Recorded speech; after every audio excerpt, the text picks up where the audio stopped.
Okay guys, welcome back to my channel. So di video kali ni aku mau tak tahu benar apa ni guys ya. Saja tekap tak tahu guys.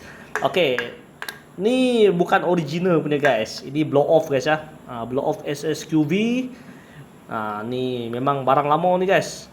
Bukan original, tapi kalau kau nak pakai boleh, tak ada masalah. Tapi jangka hayat aku tak pastilah berapa lama, karena dibandingkan dengan original tu dari zaman kita tak lahir lagi sampai sekarang pun masih boleh pakai lagi kan, betul tak? Masih elok lagi spring dia.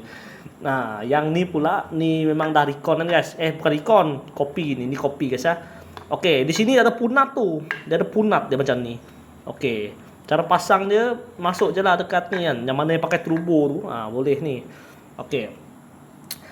Okey, aku nak menjawab soalan lah. Ramai yang cakap bunyi yang cish, ciu. Bunyi apa tu? Whoops, whoops. Orang cakap tu turbo. Sebenarnya tu bukan turbo guys ya. Itu adalah blow off. Okey, itu adalah blow off. Kena pandai bezakan guys. Mana satu bunyi blow off, mana satu bunyi turbo. Kalau turbo, kalau tak ada blow off, dia akan bunyi macam ni. Yang tu turbo guys.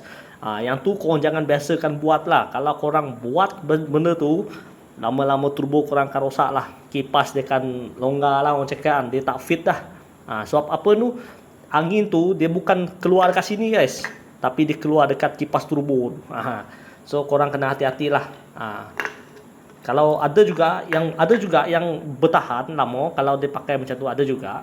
Tapi kena pandai tune lah, orang cakap. Memang ada guys ya.